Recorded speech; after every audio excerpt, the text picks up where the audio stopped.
आज से हम तपोभूमि नर्मदा की श्रृंखला आरंभ करेंगे। इस पुस्तक के लेखक श्री घोषाल जी बंगाल के रहने वाले थे। उन्होंने अपने ऋषि तुल्य पिता की आज्ञा से 2 बार नर्मदा जी की परिक्रमा की है। पहली परिक्रमा उन्होंने 1949 में की थी। आज भी जो लोग माँ की परिक्रमा करते हैं उन्हें पता है कि माँ का प्राकृतिक सौंदर्य अद्भुत है। आप अनुमान कीजिए उस समय वहाँ के जंगल, पहाड़, वन, जीव जंतु सब कितना घना और कितना रम्य होगा। नर्मदा जी का उद्गम स्थल मध्य प्रदेश का अमरकंटक है। यह विंध्याचल पर्वत की एक चोटी पर स्थित है। नर्मदा मैया अमरकंटक से निकलकर 800 मील का सफ़र तय कर खंबात की खाड़ी में जाकर मिल जाती है, अर्थात अरब सागर में मिल जाती है। नर्मदा जी रुद्र के तेज से उत्पन्न हुई है।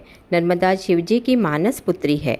जो गंगा जी प्रतिदिन लाखों व्यभिचारी पापियों का पाप अपने जल से, अपने आत्म तेज से धोकर उन्हें मुक्त कर देती है, वही गंगा जी थककर कभी कभी चाहती है कि नर्मदा जी में स्नान कर स्वयं को ग्लानि मुक्त कर ले। यह शास्त्र वाक्य है, इस पर विश्वास करें। यह घोषाल जी के पिताजी के वचन है। इस बात की पुष्टि बाबा लोकनाथ ब्रह्मचारी जी ने अपनी जीवनी में की है। ब्रह्मचारी जी एक सिद्ध ब्रह्मज्ञानी महात्मा थे। उनका जन्म बंगाल के जिला चौबीसी परगना के कचवा नामक गांव में हुआ था। पूर्वाश्रम में उनका नाम था लोकनाथ घोषाल। उनके गुरु भगवान गांगुली उनके उपनयन संस्कार के बाद तुरंत उन्हें एवं बेनी माधव बंदोपाध्याय नामक दोनों ब्राह्मण बालकों को अपने संग तपस्या कराने के लिए हिमालय ले गए। गुरु भगवान गांगुली ने मृत्यु के समय लोकनाथ व बेनी माधव की जिम्मेदारी महात्मा हितलाल मिश्र के हाथ में सौंपी। हितलाल मिश्र ही थे जगत प्रसिद्ध तेलंग स्वामी। तपस्या के बाद बेनी माधव उमानंद भैरव कहलाए व लोकनाथ घोषाल लोकनाथ ब्रह्मचारी जी के नाम से प्रसिद्ध हुए। सुप्रसिद्ध महात्मा विजय कृष्ण गोस्वामी का कहना था कि हिमालय के नीचे लोकनाथ बाबा जैसे विरले ही सन्यासी मिलेंगे। लोकनाथ ब्रह्मचारी जी की आयु 800 वर्ष रही थी। उनकी पलकें नहीं झपकती थी। उन्होंने अपने शिष्यों से अपनी मृत्यु की भविष्यवाणी पहले ही कर दी थी कि जिस दिन मेरी पलकें झपकती दिखे तो समझ लेना बाबा देह त्याग करके सूर्यमंडल भेद कर ब्रह्मलोक चले गए हैं। ऐसा ही हुआ था। इन्हीं जीवन मुक्त महापुरुष ने एक बार कहा था कि जब वह नर्मदा परिक्रमा पर थे तो एक दिन उन्होंने एक घाट पर एक काली गाय को देखा जो नर्मदा जी के जल में उतरी तब उसका बदन काला था, परंतु जब वह नहाकर बाहर आई तो उसका बदन श्वेत हो गया।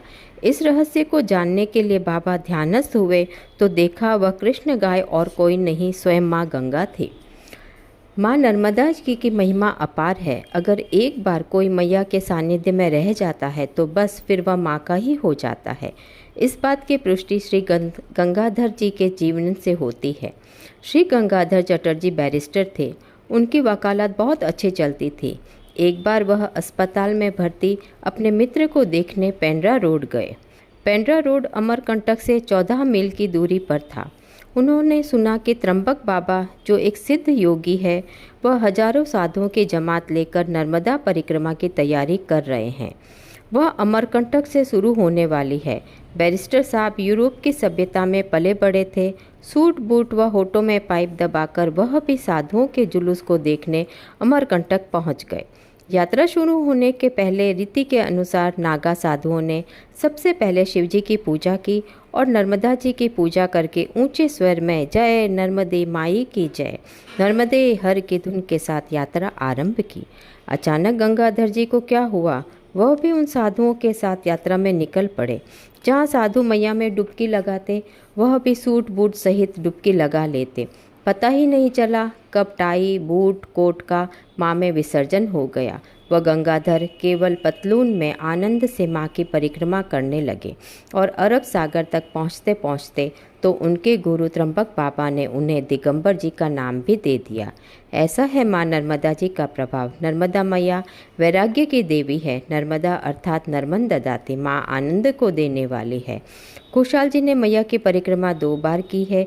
एक परिक्रमा उन्होंने शास्त्रीय विधि के अनुसार की है। इस पुस्तक के 8 खंड है। परिक्रमा काल में उन्होंने जो कुछ देखा समझा, जो घटनाएं उनके साथ घटी, उन सब का वर्णन पुस्तक में है जो हम आगे श्रवण करेंगे। धन्यवाद।